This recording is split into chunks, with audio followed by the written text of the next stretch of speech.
That'll do. Hey guys, today we have a beautiful view of Melbourne City. And like last time, we are doing a video review. I finished another game while I have been in isolation. Another short game, but it caught my attention. I've been playing a lot of games, but whether they stick or not has been another story. I'll start a lot of games, but it's another thing entirely to finish a lot of games. Let's do another spin.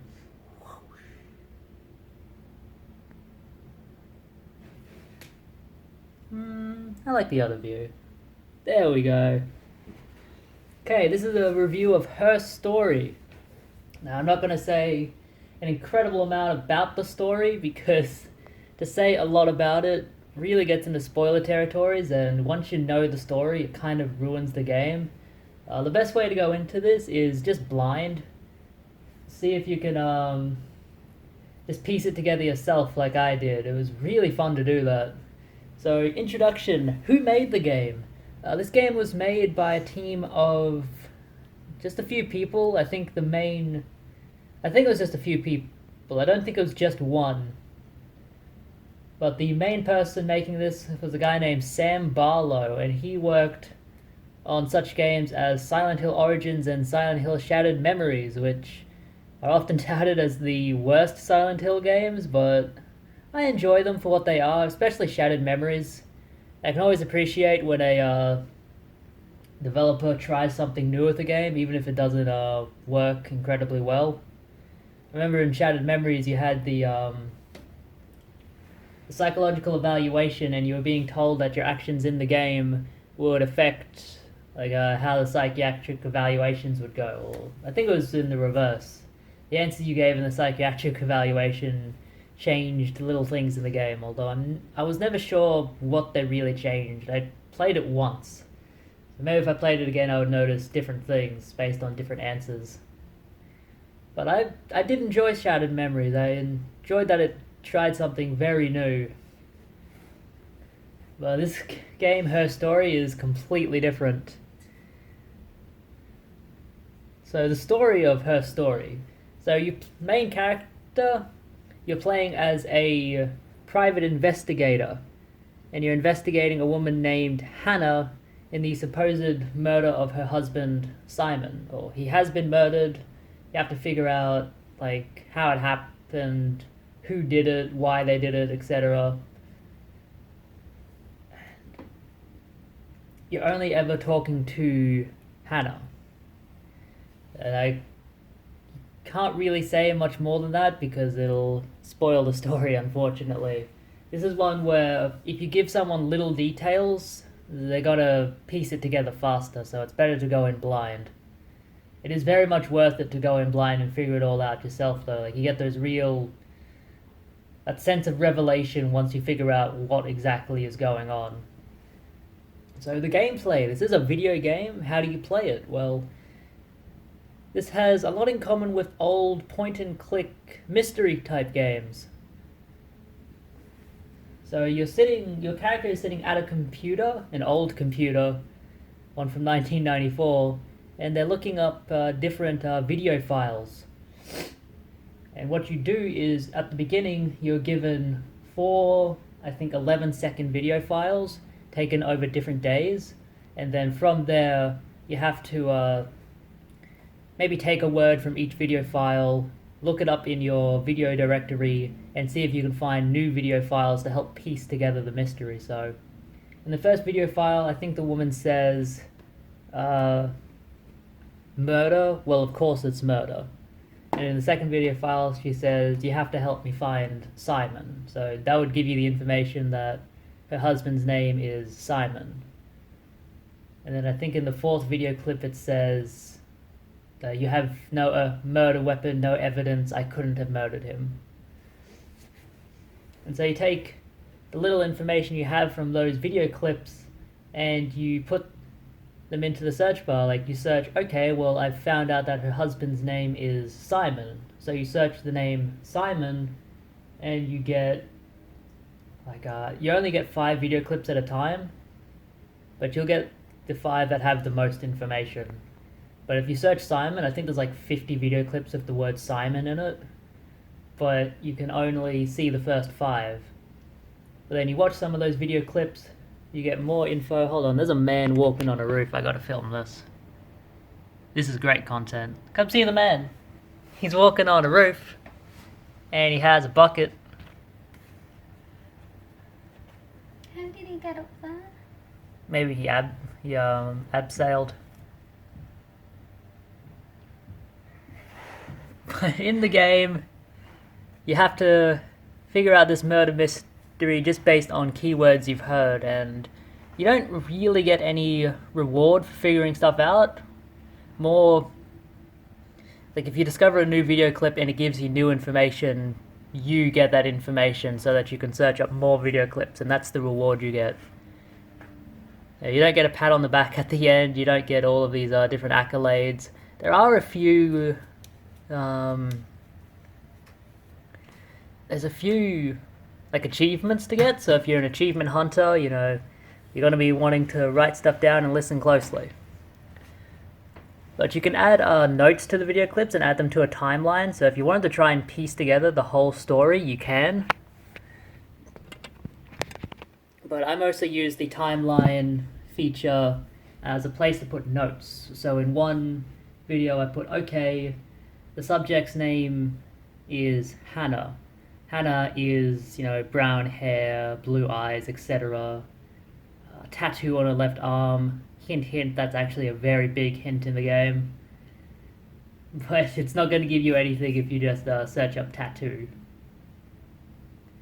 Right, so that's the gameplay. At the end, once you've pieced everything together, you do make a revelation. It's not a big revelation, I wouldn't say. Like, it doesn't really change anything. But it does give you clarity on the situation and why your character is searching up these files from a 20-year-old case. That is one thing that is very interesting. The graphics are very retro, in a way that a lot of retro-style graphics are unable to replicate. Like, Shovel Knight is a retro-styled game, but it looks significantly better than any retro game from the era it's replicating ever could. Her Story is something that could have come out in 1998. Probably not in 1994, though. I'm not... Actually, no. Yeah, it could have come out in 1994. Full motion video was definitely a thing in 94, so it definitely could have come out at that time. I looked up how they made the graphics these way, and they filmed it on a regular camera, and then the creator, Sam Barlow, he ran the footage through 2 VHS converters, and then he uploaded the VHS footage to make it look like footage from an old police file thing from 1994. Which, it looks really convincing. If you told me this was footage from the 90s, I'd absolutely believe you. Okay, graphics. How are the graphics? They are very retro, as I said. They look very nice. I kind of covered that, so let's go to the next one. Different options. You can change some of the options to make it so that you're just seeing the computer screen. As it is regularly, you're seeing the computer screen plus the glare from lights behind it, and every now and again you get like a reflection of your character, stuff like that. So it's like, if you look at a computer screen but you're not actively looking at what's on it, you'll probably notice like your reflection in it, stuff like that. But you can turn that off so that you just see the computer screen's graphics. Music and sound, there's not really any music from memory. I think there's music at the end when you get the credits, but I think the only sounds you get are the sounds of the person on the TV, Hannah, which, you know, they brought in an actress, or I think she's an actress, to do it, and she's good. All of her notes are very convincing. In the different days, she has different emotions, which are pretty good. You know, in one day, they've caught her out on some key fact, and she's very defensive about it, so she's only giving very, like, maybe 5 or 6 word answers that are very short. And on another day, she's very confident, she sounds very suave, so she does nail the acting in that way. Music, every now and again, you'll get like the buzzing of an old light, or a police car will go by and you'll hear the sirens. It does add some ambiance to the game, which I do appreciate. Lasting appeal. How much content does the game have, and is it replayable? Unfortunately, this is a very short game. Catherine and I finished it in about 2 hours. We wanted to unlock more of the little clips and story, just because we were trying to piece together little things in our mind. So we played it up to the 3 hour point, and by that point we had uncovered about 4/5 of the entirety of the game. Depending on what keywords you search, you're going to get different video clips. So if you just, some keywords you just never think to search, so you never find video clips, but you don't need to see every video clip to piece together everything. I'd say with about 3/5 of the entire story, you can piece together the rest in your mind. It is open-ended. It doesn't directly say everything that happened and all the different little things of the characters, but you do figure it out on your own. Is it replayable? Kinda. You can replay it just to see if you can put it all together in chronological order, and there are trophies to get. But generally, this is a one and done kind of game. Once you've finished it, you don't really need to play it anymore.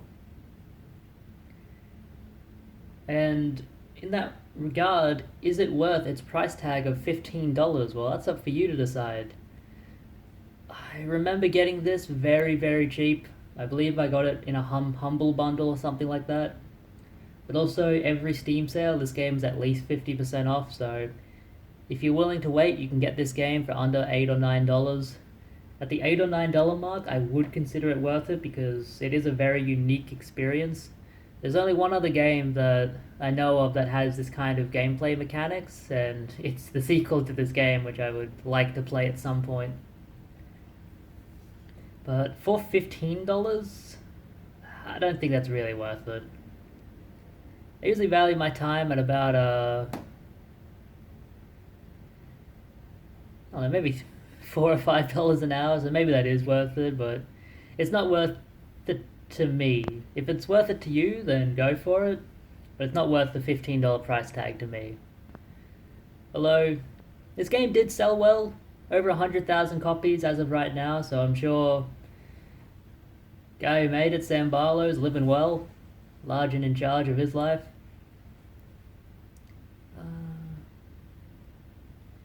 He had enough money to fund a sequel. I'm not sure how well that did, but I would like to play it at some point. Maybe once it is cheap enough, I will buy it on Steam and give it a go. It's supposed to have a lot of the similar mechanics, but also you're interviewing 4 people and figuring out who's lying, so that sounds a bit more intense than this, which you're only interviewing one person, or I will say one person. But yeah, hope you guys enjoyed this review. That's all I really have to say about it.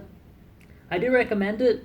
I think you can buy it digitally on PS4 and all of that. I couldn't see any reason why you couldn't. But I bought it on Steam way back in the day, and I found myself in isolation, had a lot of time to spare, so it's one of the ones I played. Next up, I'm going to be playing, I'm not really sure. I tried to get into Jet Set Radio, but I think you really need a controller to get into it. As of right now, I'm playing a game called Betrayer, but we'll see how long I play that. That'll be all of the info for now. Hope you enjoyed this review. It's a good game. Seeker at my house bidding you farewell. I hope to bring you a few more videos before I'm let out of isolation. And then once I'm back in Brisbane, hopefully sooner rather than later, we can all return to normalcy. I think if everybody just locked themselves inside for the next month, this would all go away, but can't really convince people to do that. Keep the essential places open, let people go out to do their grocery shopping or all of that stuff, but